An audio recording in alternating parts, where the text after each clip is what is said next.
welcome to another beautiful episode of whatever this is with Austin and Ryan. We are Physically Awkward Films. We're doing a rewatch podcast, and I don't know why you make me look into the camera because we don't use this. We're gonna do it, okay? We've had like 2 people ask about seeing the video. Can we okay? watch the videos? And we're like, I don't know why we record it. It's my mom and your mom. Well, that's true. Maybe. And Mary Moore. Yeah. I 3. I just sang the full theme song to Touched by an Angel because after watching, so we don't get sued. No, it's okay. I can sing it. I don't think you get in trouble for that. I mean, there's no rules anymore. Anything goes. We can. But yeah, this after rewatching this did remind me a little bit. I leaned over to Ryan during the rewatch and said, "Is this Touched by an Angel?" There's something about it that feels kind of touched by an angel. Before we get into whatever this is, we're featuring our short film Waking Brandon. We are. For you, this was our biggest. This is our big jump. This is the one that felt like a real movie. To me, because it's still not there yet, but I could definitely tell a noticeable jump. Yeah, well, notes that you'll hear us talk about with Chris Holmes, who joins us a little later, who played Brandon in the film, is this for me was the first time that we were really making a movie. Everything else before this was kind of child's play. It all had structure that we could control. We filmed it in dorm rooms or in outside of our apartment or places that we could really control. This one, we had a bar. We had an office space. We had a real hospital. We had filming. We had to do a car wreck. We had to show the damage from the car wreck and fake blood and all kinds of stuff. Yeah. We had the first time we used mics. The first time we used audio lighting I think we had some. No, I think lighting was still a struggle bus. Yeah, our cinematography is not good. This is the first one I think I more fully took over for cinematography, and I had no idea what I was doing. Yeah, but you can tell there's just like some stuff where I'm like, move that way. Also, so many cameos from y'all would not know, or people you wouldn't know who they were. But for me, it was our college experience. I saw. Yeah, I was like, wait, that's Chloe Donnelly, and that's Seth and Kyle Chambers. That's Earl, and that's like all these people who, whether they're still a part of our lives or not, it's just like, whoa, this was like a woven tapestry of like all the people that we knew for a minute there. Sorry that we made you be in this movie. It's actually not. It's not horrible. It is just. I still like the idea of the story. It's a little generic by being like it's all a dream. Yeah, you know? But it's it was cool because slow. It was originally going to be rectifying Brandon, but that didn't really make sense. It didn't click. It sounded like rectum. And that's how you knew we wrote it when we were in college. That's a spinoff, rectifying Brandon. We're not going to use that. Oh, yep. God. All right. Anyway.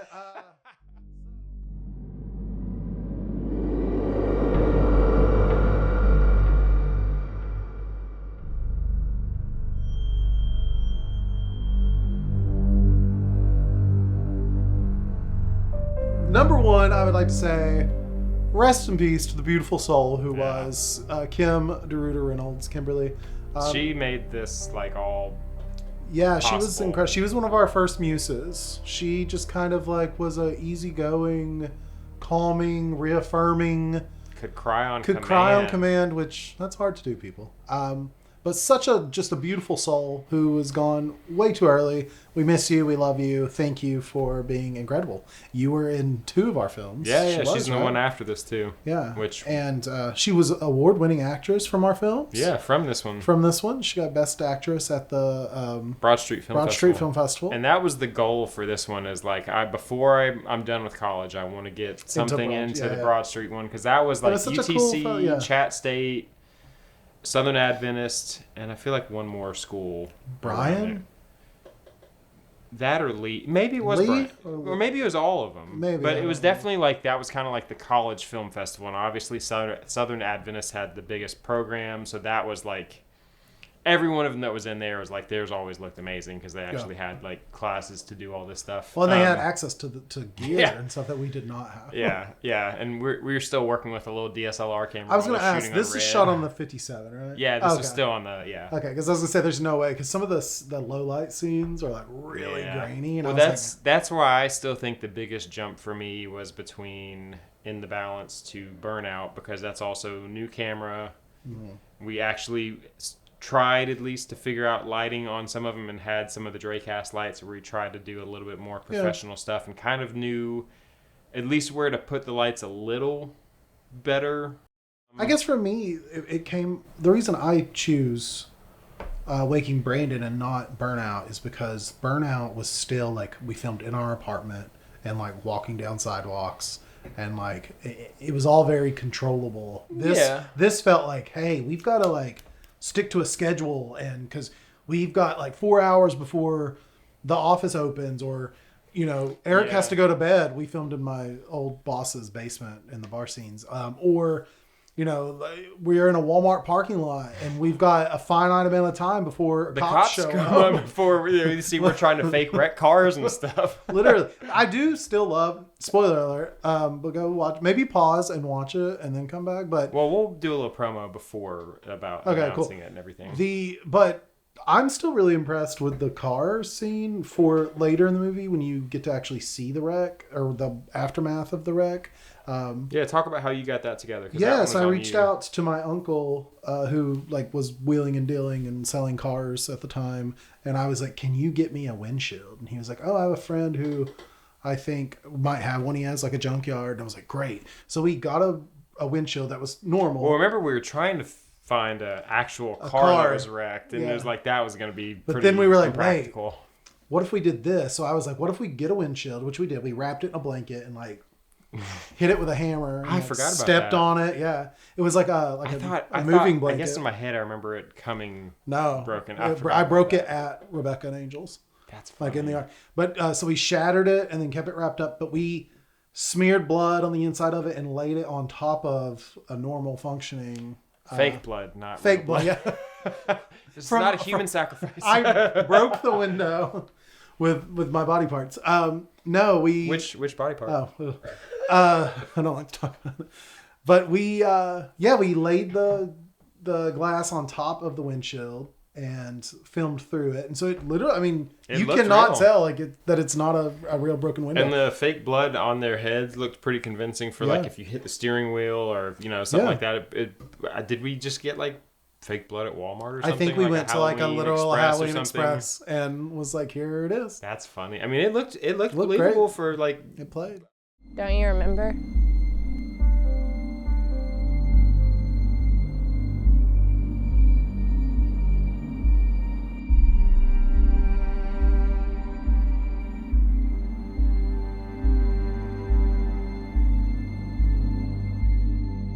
For that one, we only grabbed them for that one night where it's like, hey, are y'all available? Yeah. Because there was no other shoot for that night. Like, we just had to kind of film this one as people were available. So it took like 3 or 4 months to film. It took a while. Because didn't we... Was Caitlin still in Ireland? No. That was a year later. Because remember, she had her hair was growing back. Yeah. But they only came... Chris and Brady only came that night for the windshield one. So they literally came out for like 15 minutes, put fake blood on. I think they were having a game night afterward or something. Maybe. I'm sure they just had to show up like watching it off. This isn't going to come off. Yeah, no. Yeah, I was just kind of thinking of that in my head. I'm like, how? Like, that's a weird ask. If you're not having any other thing to do for the no context. Just being like, oh, a friend's gonna smear me in blood and put me in a and it won't come off for hours later, and you're gonna go hang out with friends right after. They're welcome. But yeah, I mean that part was believable. The car wreck was believable, and then the whole hospital thing, which we'll get into with our catch up with Chris. That became very believable because we were in a working hospital, which crazy story. Eventually we were in a working hospital. Yeah. Crazy story. Yes.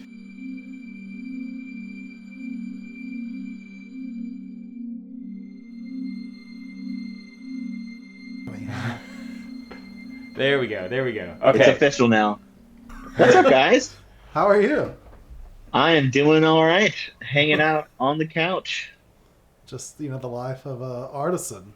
That is right. Yeah, it is. The couch looks leather, Chris. Did you make that? No, but we have considered trying to get into making leather couches. Oh, okay. I'm like, shoot, what else can we make out of leather? And I hear people like them. Yeah, so they say. I have started to go down the YouTube rabbit hole, and usually once I start, if I continue down the rabbit hole, eventually I'm like, okay, Get I'm to gonna. anti-vaxxing and conspiracy. Totally, man. Yeah, I'm definitely Ryan's recently boiling been my own vaccines back here. Ryan's recently been red pilled, so he's Yeah. kind of on a No, whole. I've started watching some videos, so I may, but we got this because of our dogs. I have a Great Dane, and she has torn up every other couch Oh, okay. Is it because she's a big lap puppy? She thinks she's a. She's a big baby girl. Yeah. My aunt had a Great Dane growing up, and his name was Tyson, and he thought, even though he was like 150 pounds, he thought he was about 10, and he could just cuddle in your lap. The best ones do. And you're like, Oh, no. she's exactly that way. She's my soul dog, man. She's like, she just wants to be around. She's a perfect shop dog. So we have a little bit in the shop, so she just hangs out. So yeah, it's good life. You awesome. missed opportunity. This could have taken place in your shop. Oh yeah. Well, I was gonna end it on like, hey, give us, give your business a shout out. Oh no, we only support ourselves. Oh, okay.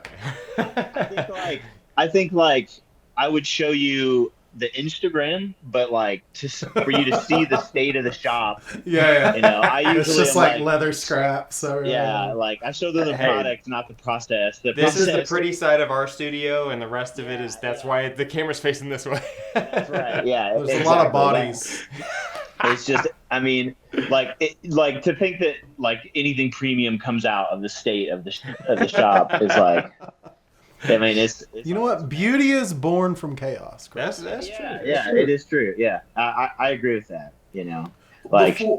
Before we really get going, would you like to introduce yourself and say what you do and who you are and what your business is? Yes, I'm Chris Holmes. I am friends of these two. We have done multiple film projects together.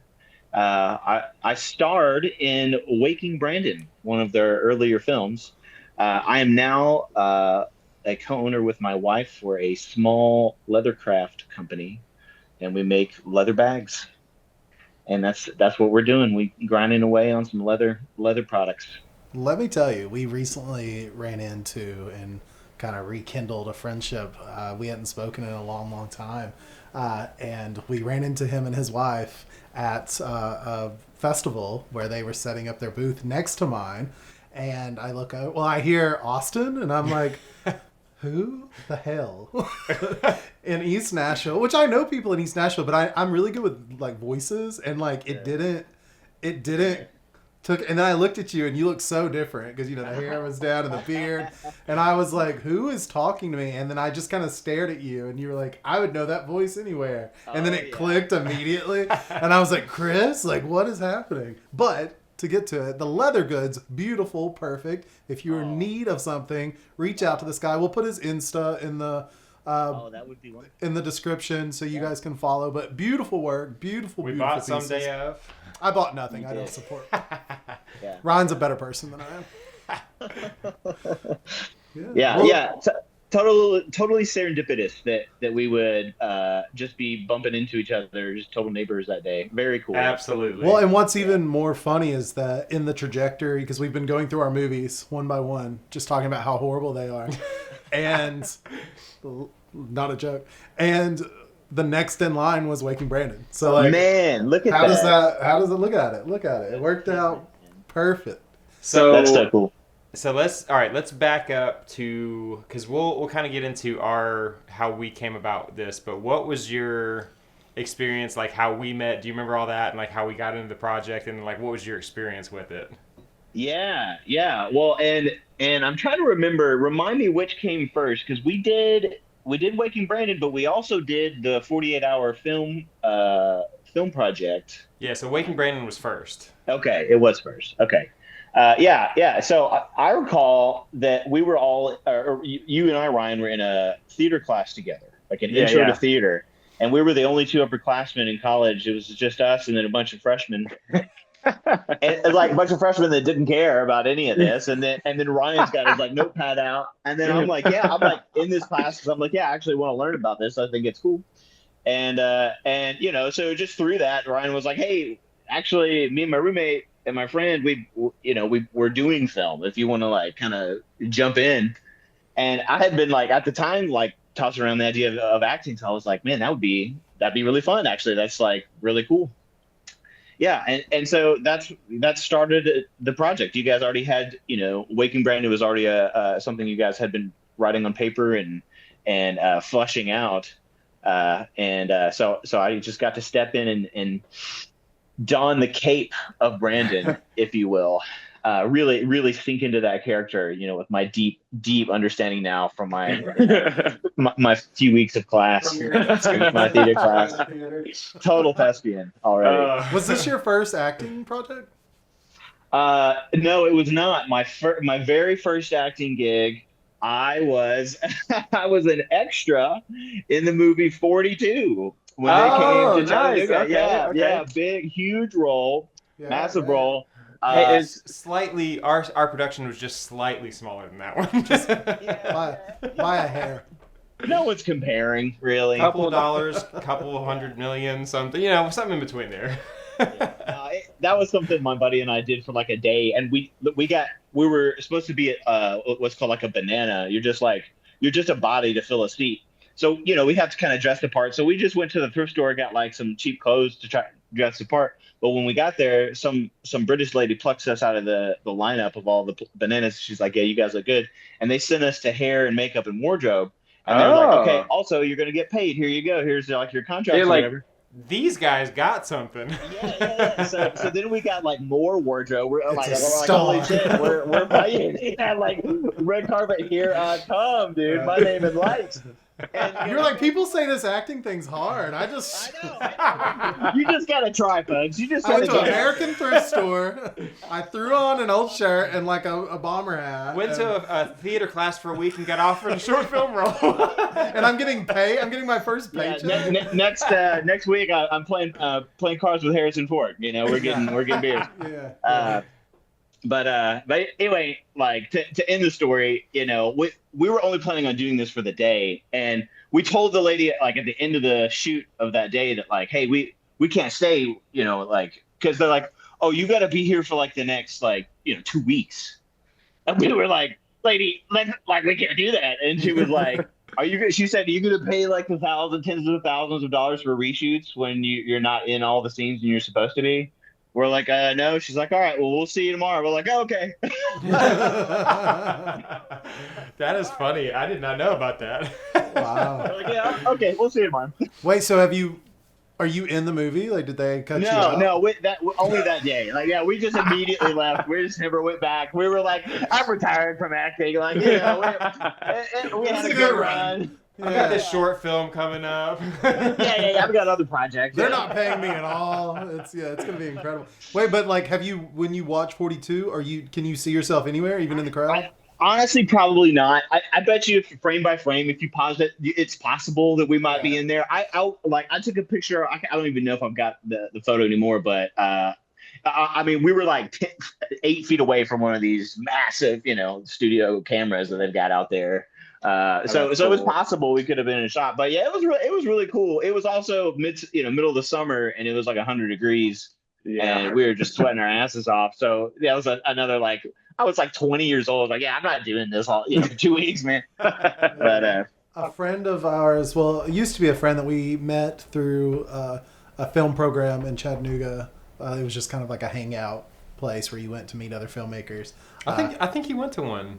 Yeah, the backlot. Did you ever do that? Oh yeah, I remember Yeah, I went to a few of those with you guys. Yeah. But a guy we met there named Trey, I think we're still friends on social, but he was Chadwick's like body double for the 42. And so a lot of the times where he was doing like the slides and stuff like that, it was him doing it. Yeah.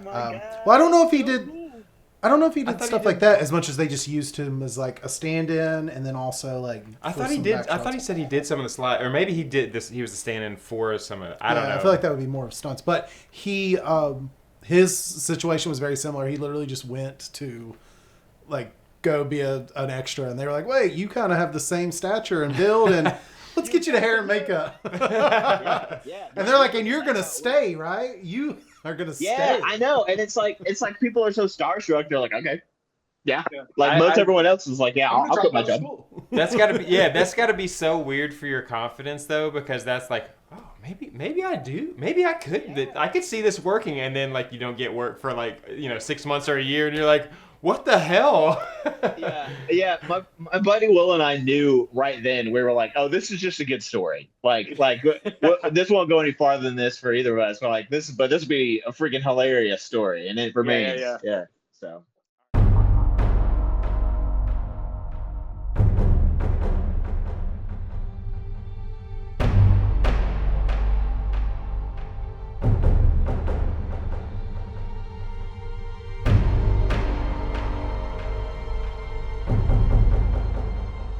What was your? So you just rewatched it, right? Or recently? I just rewatched. So I watched Waking Brandon and Galileo, and so I've got. I mean, holy shit, guys, we've got plenty to talk about. Yeah. We're gonna focus only. We're only gonna do Waking Brandon, right? Yeah, I was gonna just get his like quick reaction, like at the tail end for the Galileo. Yeah. Wait, well, do you real quick for our end of it? Do you remember how it came about? How Waking Brandon came about? No. You remember we took that night class, the psychology class? Sociology? Oh, the psychology. Yeah. So this was the semester before. In Grody Hall. Yes, this is a semester before we met for the acting class. They were talking about like a couple of times coma patients had like woken up and talked about having dreams and these memories of things. And then you start looking around their room and you just see all this stuff. And there's like people that were coming in and out. They remember like people saying, phrases or sentences or something like that. And that was in their dreams. And I was like, holy shit, that sounds like a good movie idea. So we just kind of started building around from there. So that's how it came about. It wasn't a good movie. But... the skeleton of it. If you look at like what the bullet points, cool idea. Yeah. Terrible execution. The writing was terrible. I still maintain that this to me was the biggest jump in our production value. I have a different opinion. His is different. I just think we went into this movie, it was the most stressful to me because all the other stuff that we had done, we had really controlled the elements. So we had... Or it was like a weekend. Or filming in our dorm room. Like everything was within our control and our power. And we just had to fight against our better interest of being lazy college students. This one we needed to do a car wreck, the hospital hallway scene. We had the hospital bed, like the bed scene, the hospital room. It took a lot of out of the box like creativity to pull it all off. And accidents. A lot of trial and error. We filmed because I was working in an apartment complex office, so we needed a bar too. Locations, two of my jobs. I had to my apartment complex office and my attorney boss's basement. That's where the bar is. Yeah, that's the guy. His old boss's basement is the bar.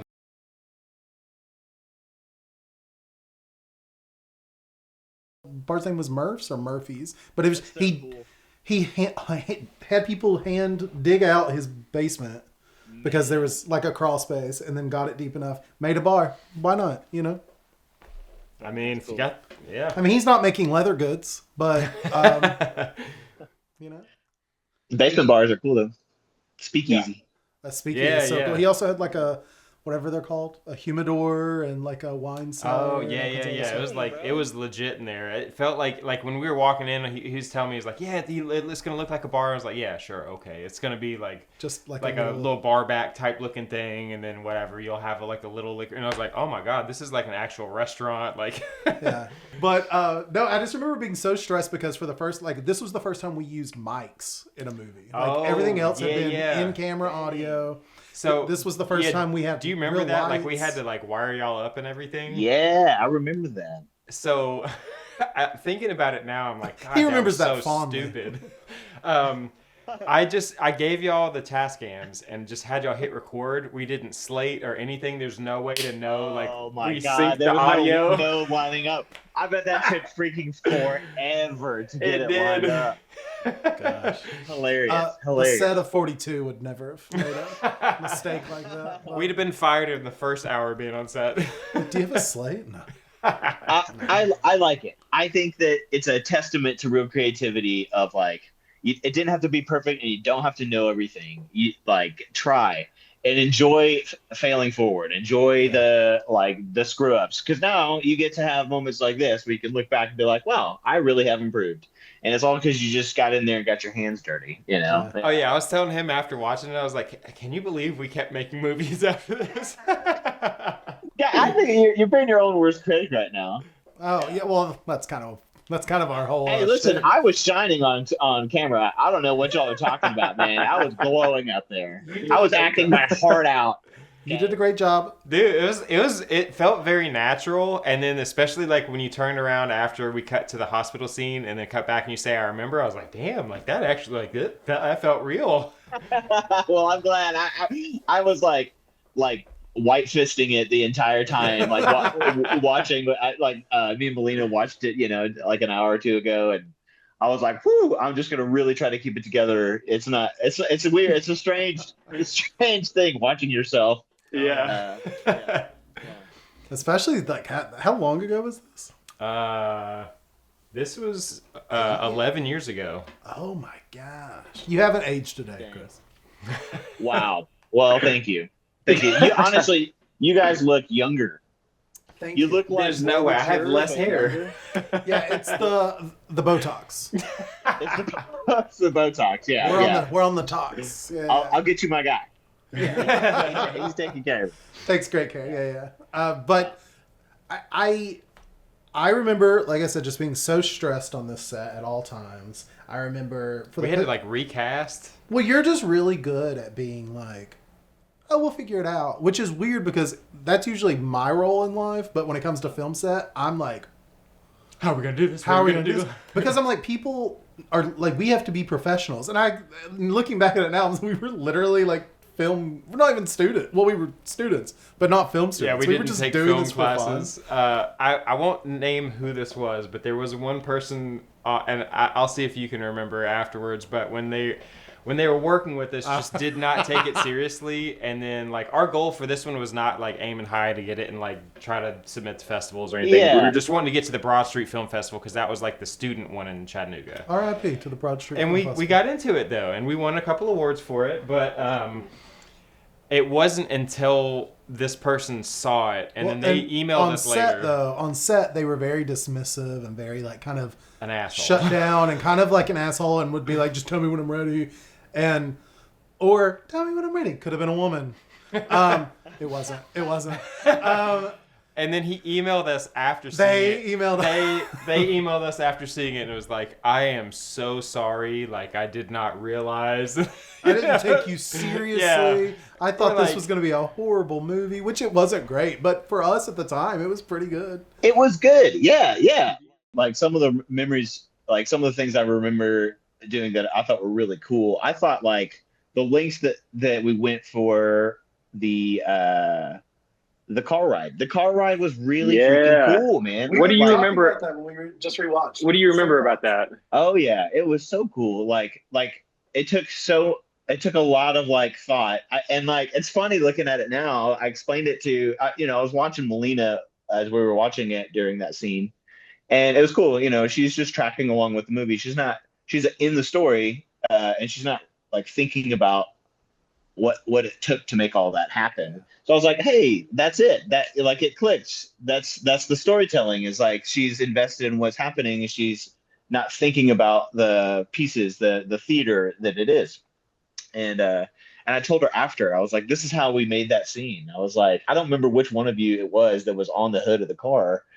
Yeah, Ryan, on the hood of the car. I was way too fat to be on the hood of anyone's car. I was thinking in my head as we were watching it this time, I was like, wait, we just met him a few months ago. And I'm like, hey, do you want to be in this short film?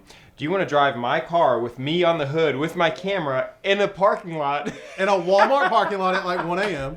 You need to be acting like you're falling asleep. Yeah. You need to be going like, make sure you don't go too fast, but like. And we've got a car pointed at you to start turning its headlights towards you. Wasn't that was Caitlin McChesney, wasn't it? Yeah, I think so. Yeah, That was yeah. the other car. Yeah. Oh I do my own gosh. stunts, guys. That was crazy. The fact that we didn't like have someone else try and just did a close up of you. Yeah. I don't know why we didn't understand that was a thing probably, but yeah, this guy was driving a car, pretending to be asleep, acting, but still physically driving a real car in a real roadway. And I've got the shoulder rig latched into the hood, and I'm just holding on for his dear life. While another car was coming for him, like. And then I think the even scarier thing was when honestly Oscar-winning performance. I mean, it was believable, and no one was hurt. Well, so that we're saying publicly.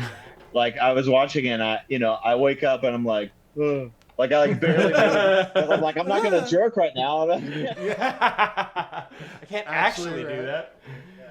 But no, the shot from the back seat where you're driving, where literally you could see the two cars almost hit each other, was like, damn, we got like uncomfortably close. But like that one, I remember we did that a lot, and I remember we kept both, like we had Chris really turn the wheel hardcore left, and Cheesy turned which Caitlin Muchaza, we've talked about this before, people. She turned the wheel hardcore left. Yeah, left. Both of them went and then left. we set them up, and then it was just very quick. So it was just more of like a turning at the same time. Yeah, but still, it played risky on camera really well. It was risky. I mean, yeah, and it flowed in the movie. It flowed really well. Like it was, and all the shots, where you both were like following along in another car and just getting those shots. It's like all really cool establishing shots that you don't realize are drawing you in.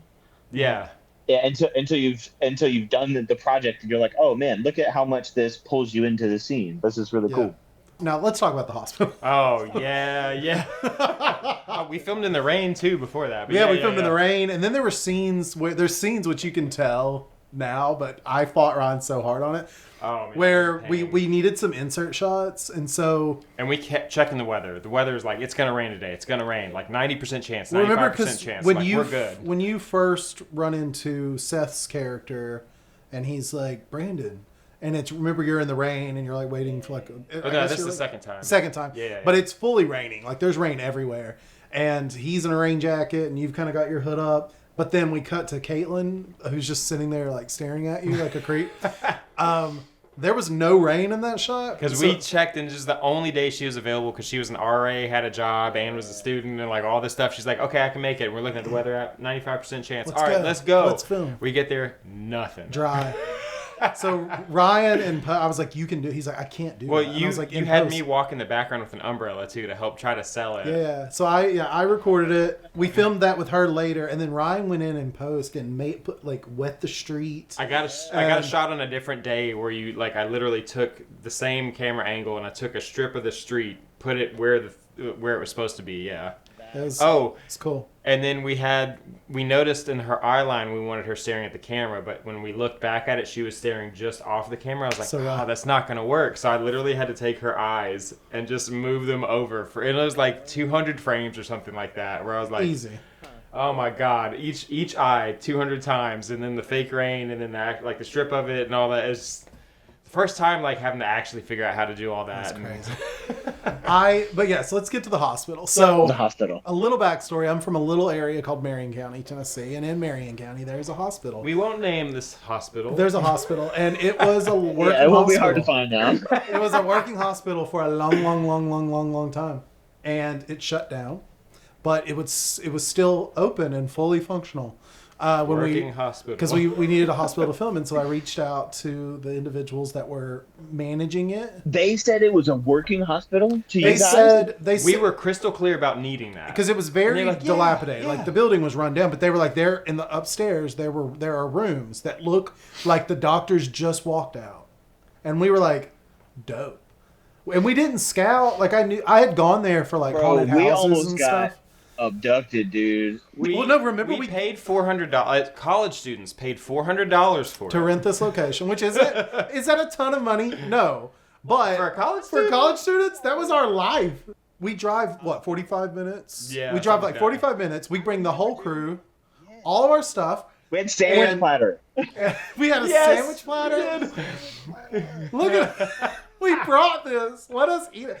But remember, we get there and then there's no one there, and I call, and she was like, "Oh, we'll just go around to the side and go in through the door, and you can look around." And I was like, "Okay." So we go in and we go. Obviously, we go into the basement, and we're walking around in the basement, this is cool. going through the whole basement. Everything about this is just so sketchy, dude.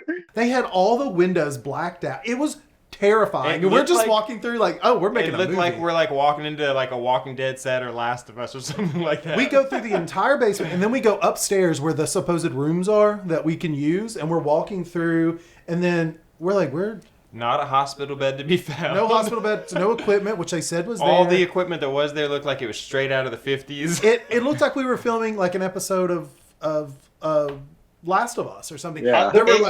It looked like they were about to lock the doors as soon as we walked in, and a little freaking guy comes out on a trike,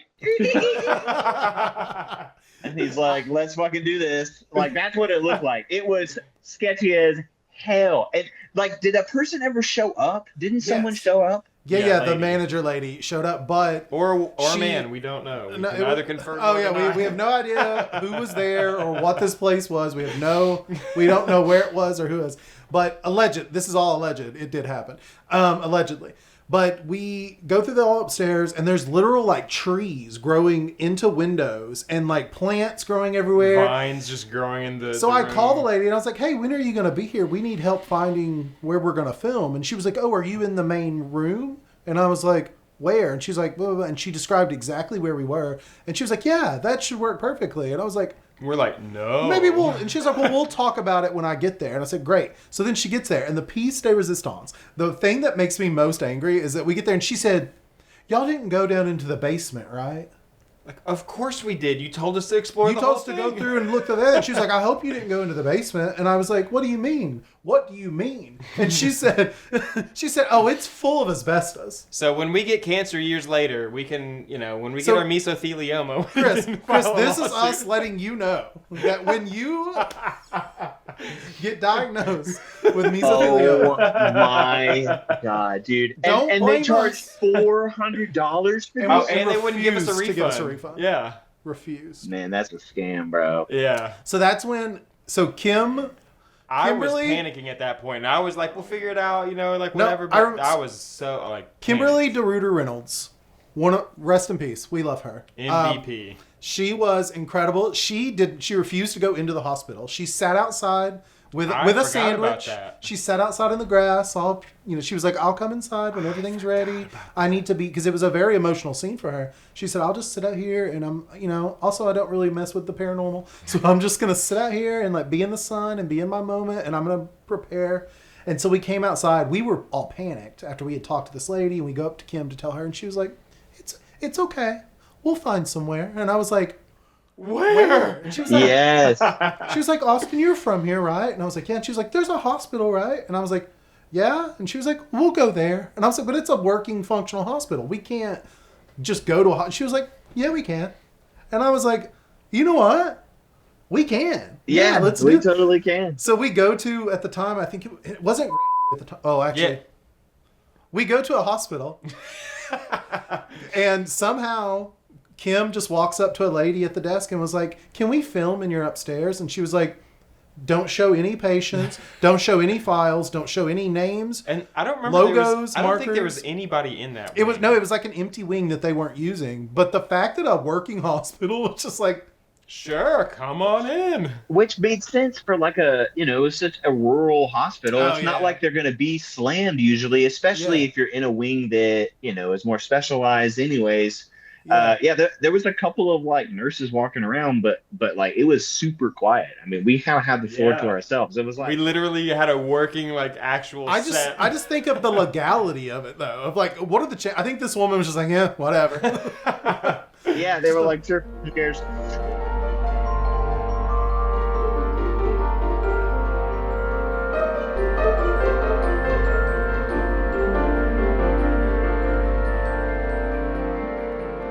Well, I mean, it changed to a different hospital system like a year or two later, so maybe she knew. Well, she also, was like, Kim, we're on the way out. Kim was just one of those people that just made you feel very balanced. And very so I think she just walked up and was like, hello, can we film you? And they were like, yeah, you can. You know what, lady? You're bringing the right kind of energy to this hospital. Yeah. No, she saved us, and it ended up being so much better than what it could have been. So much more believable. Yeah. Like the hospital scene all around was really cool. I really thought the the like kind of waking up and going passing back out. That's like still one of my favorite shots. such a cool shot. Yeah, Yeah. really cool. And With then the hands and the blood and the like the steady cam looking shot going behind our doctor was literally me on a chair and Austin just kind of pushing me along. But it worked, but then it's also like you can tell it's a hospital hallway, so it makes it more believable. Like we had Aaron and Cheesy and Scrubs like walking around in the background. So it just really felt real. It was crazy how that like by accident just worked out. The audio really worked for that too. Like just you can never quite tell what they're saying, but you kind of want to. You're kind of like trying to hear. Yeah, that was a good touch too. We owe that scene to a hospital in Marion County telling us to go F off, and also a hospital in Marion County inviting us with open arms because of Kim. Yeah. So thank you, Kim. You're a real one. Well, that's we got like about 4.5 minutes left, so I was gonna kind of wrap up the Waking Brandon part, and then give us time to give like a quick reaction to the next things, and then kind of plug the business stuff what you're doing now. I know we gotta keep it tight. So business has been plugged. We're good there. All right, so you got to see Galileo, right? Yes. So we just watched them back to back. So I watched Waking Brandon and then straight into Galileo, and holy cow, like, dude. I mean, it's cool to watch them back to back because the evolution of your craft was totally there. I mean, holy cow! Like, who you guys cast and just the overall flow, the music for it, like the cinematography was incredible too. And I love that you guys had like the sci-fi element there. The staging was there. I mean, it was like I was like, dang, this is. Like I kind of can't believe the jump that from Waking Brandon to like look what happens when they get a little bit of resources, or when they've got a more structure on their side. I mean, it was really impressive. Nice. And Thank you. And packed into a shorter film. So I think it was a better time frame for your scope. Sure. So it left kind of like it left you wanting more, and I think that's always like the ticket is like I always want to be left wanting more. Who doesn't want that? So really cool. I mean, just thoroughly impressed. Well, thank you. That's awesome. Thank you. Yeah, it's always like I guess that's kind of why we want to do the rewatch podcast anyway, is to like we see our stuff now and are like getting harder, like we're like kind of like, oh, we didn't nail kind of what we were going for, but we're like, wait a minute, like let's go back and look at our old stuff where we're like completely like way off from what like we thought it was going to look like on our heads. Then we see it and we're like, yeah, this really actually does suck. And so now we're like, no, we're getting better. We got to remember that in the process of it. But yeah, it's also just fun to go back and rewatch our old stuff with time away from it, so you can look at it more objectively. Where you're like, yeah, no, that was terrible. Oh no, it wasn't perfect, but I could see where we were going with it. You know, you can see some of the stepping stones kind of being put together that we're working on. I wish Chris could have seen, because since you were on, you saw our set life then, but I wish you could see it now. It's so much different, but also kind of not. We're still fun. We can work on a feature, we could see if we can get you a little cameo or something in there. You can make all of our leather goods. Brandon returns. Sleeping Brandon. Hey, we pulled off the whole directed by Michael Bay trend with the thing at the last second where the eyes open. Everything is like they don't open. They twitch a bit. Just a little bit. Well, I cut it earlier. The original take hadn't opened them, and then we cut, and I was like, we got to be a little bit more ambiguous. Oh my gosh. This movie, also a guy watched it, Waking Brandon, and pulled us and was like, "Hey, do y'all want to come over to my house and like talk?" I've got a project I'm working on. I'd love to bring you guys in on. I've got this guy in this dream world, and it's black and white, and things are not quite equal. And he keeps running into this girl, and there's these things around, and then you find out he's in a hospital in a coma, and we're like. He was like, so I was wondering trying to steal our movie. If y'all would let me make that with y'all. But anyway, we said no. We've got less than a minute. Chris, thank you so much for joining us. Yeah, thank you. It's awesome to reconnect. We'll get a drink sometime. Or next time you're in town or when we're in Chattanooga, we'll just we'll catch up again. I love that. Definitely. And thanks for having me on, guys. Yeah. Wait, plug the Insta. Yeah, real quick. Fox and Forest Leather. at Fox and Forest Leather. Yeah. Perfect. We'll give you a shout out then. All right, Thanks, Chris. let's go. Thanks, guys. Bud. See ya. See y'all.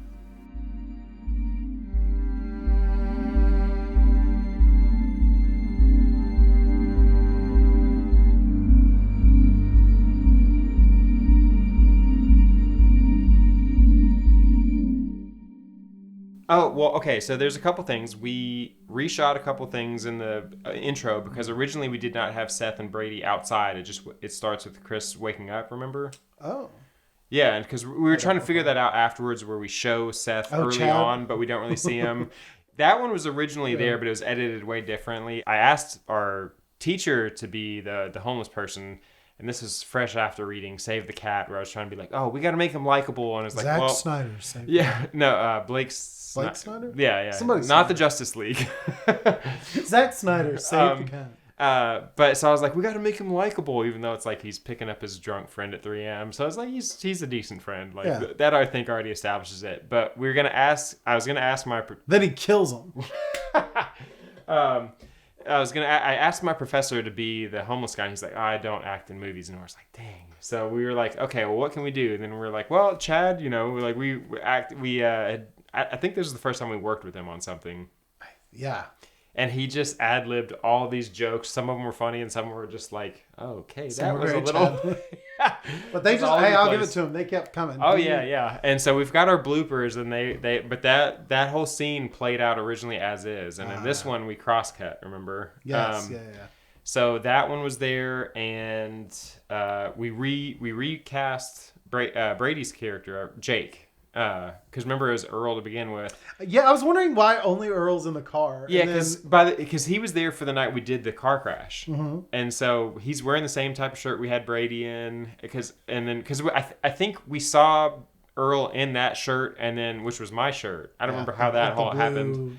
But then every time we saw Brady, we had to make sure it was kind of matched based off of that. Oh wow. I forgot that part. How much did we only film that part? That one day, and he was like, I remember him being like, I'm not going to nail the lines. The script, it's not going to be perfect to the script, but I'm going to get the vibe. And I remember he was around our age. He had just had a new baby. Yeah, and he had to back out. And had a crazy work schedule, so he was like, I can't do this. And we're like, yeah, cool. Yeah, whatever. So we recast, but he is still in the movie when you see the car going by after Chris picks up Jake. It's not the same person that he picks up at the bar. That's funny. I clocked that, but I didn't. I just kind of let it go, which I guess is good. Yeah. I mean, it goes by so quick. You don't really. We'll just say that's his stunt double. But I remember there's also. It's the stunt double that was only in just a drive-by, not in the actual wreck. And a safer shot. Yeah. But there were a lot of bloopers with the Chad scene because you remember Chris also couldn't open the door. Oh, because it kept locking. Yeah. He was like, fuck. Yeah. I do remember. We'll show that in there, but it's hilarious. Shit. Door's locked.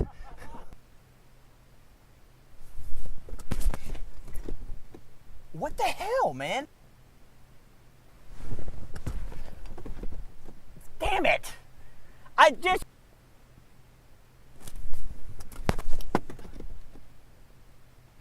I honestly... This was the first time filming in the rain, where we just... Do you remember that? Which time? We got a trash bag and cut it around and put it in the camera. Did we not know umbrellas were a thing? Our actors had the umbrellas. The only... We were too poor. Broke college students, okay? What are you going to do? We had a trash bag around the camera? Keeping it trashy. That's our logo. That's our slogan. I remember having a hard time pulling focus on this one because this is the first time working with the 50mm prime lens, where it's like the depth of field is way smaller. Well, and this was after we got the whip. Yeah. So I was trying to be like, yeah. So we had the little whip extension for the focus, and we had gotten a lot of new gear for this. Yeah. Because we were like, we're doing. We got the shoulder rig. We got Mary Moore's dad built us a dolly, a slider. Yeah, a slider, and using like conduit and boxes. We used it in one shot, and you can't even tell because I had no idea how to use it. And now I use it all the time. Not the conduit box. That love you, Coach Moore, but we've retired that. We've moved on. To professional dolly. gear. it's mostly about Brandon's story arc, right? But this one I felt like was the first time we had a real ensemble cast. I mean, Consequence a little bit like that with 3 characters, but everything else has been like one person's experience, and this one was a little bit more. And we had more characters around our main character had roles to play that felt like it was a fuller story. Yeah. Did I ever tell you what my boss said after he watched the movie? You did years ago. It wasn't very nice. But I mean, it's fair. He wasn't mean. He was a very blunt, kind of like very real, honest person. He didn't sugarcoat anything. And I remember we did a screening. I did a screening with my coworkers. That was our least favorite thing at the time. Gosh, I hated people watching the movies that I had made because it was like cringy and awkward to me. And to blend the two worlds, like this is who I am here. This is professional me. And this is me, like in a work world. But they all wanted to see it, and so I did a screening at the office. And at the end, my boss just kind of walked out of the room, and I was like, "Oh, cool. I want to go talk to him." But not in a rude way. He was just kind of like, "Oh," like I think he was like, "Oh, cool."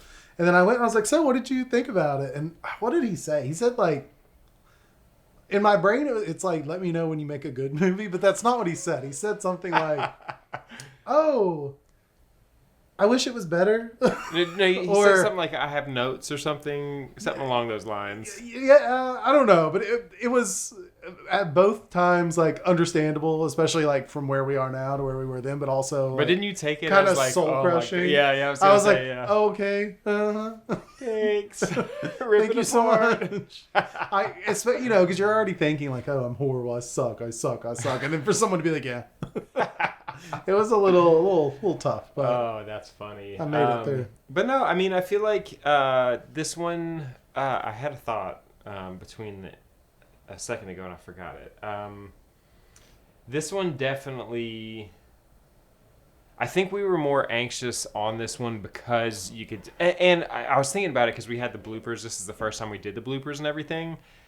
But it's because I think this one was the first time we were really trying to stretch our wings every time to a little degree because we had no experience. But this one is like, we were doing stunts, we were doing we had to find a working hospital. We were working with more actors and mics and everything. It just felt like it was trying to level up. And we were way out of our comfort zone. So of course we have a lot of bloopers of stuff just going wrong. And for what it's worth, though, I mean, they weren't like major known stars or anything, but Kim and David had both been in like some decently large things. Kim had just filmed like Hunger Games, and so we were like, "Oh, this is cool." Looking back, we didn't need to impress them, but we were like, "Oh shit, they've been on like real sets, and they really know like how this stuff works." And so that was also like another level of like uncomfortability of being like a hardcore imposter syndrome. I think was the theme of this movie. Yeah, well, I mean, we learned a lot from it. Oh yeah, and I think I remember after the Broad Street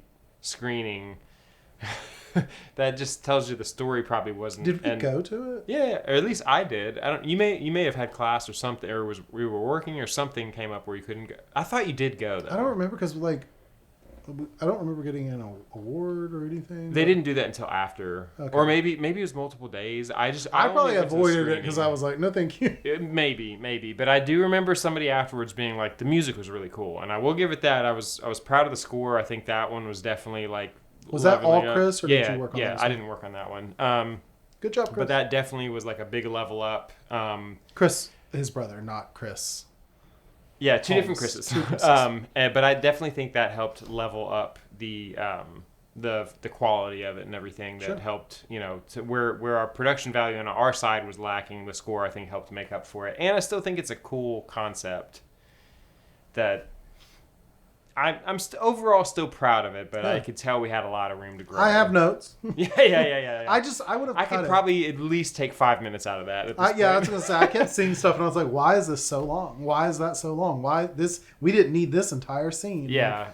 Like, we had him pull up slowly in Coolidge Park, and it has like just cut to him somewhere else. Because it has a close up of him sitting in his car for a second. And then we cut to a wide of him like getting out of the car, and I'm like, why? Yeah. We just don't go. Need all that. Like, yeah. It reminded me a little bit of like, did we not learn anything from Limerence? Clearly not. Toothbrush, water. Toothbrush, Toothpaste. We were really No. about trying to get to that 20-minute movie mark. For some reason, we were just like 20 minutes. Still, that's it. We still love a long movie, and people hate us for it. Yeah. You can see now that we've watched several of them that you can see the stepping stones where we're making some bigger and bigger jump.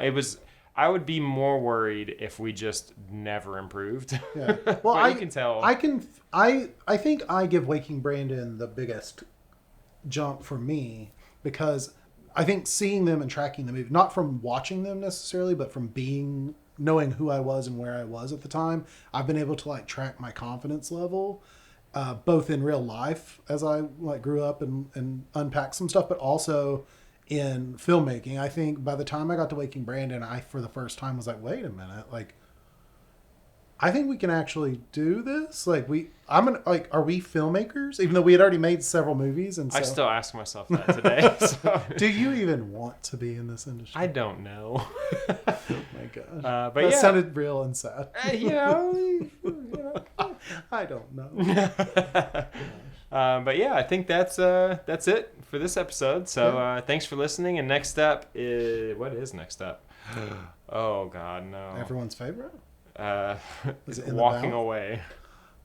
I do love Walking Away. Also starring Kim. Also, Ryan has always hated it, and I thought it was cute. In fact, Ryan deleted the movie. No. And I recovered it. Yes, you did. Oh yeah. I had a terrible experience. He hated with it that, so much that he deleted it. I was sick the whole weekend. Boo-hoo. You had the flu. Yeah. 103 temperature. You're fine.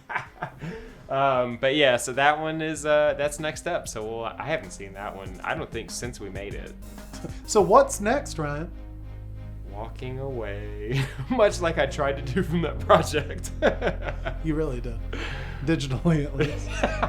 I don't remember how I recovered it. I think I got the original card it was on or something. I don't know, but I got it. Much to my chagrin. It was a cute movie. Anyway, we love you. We're in See love y'all with next you? time. No, I don't know. Well, we'll see. Maybe you. I don't know. All right. Until next time. Bye, guys.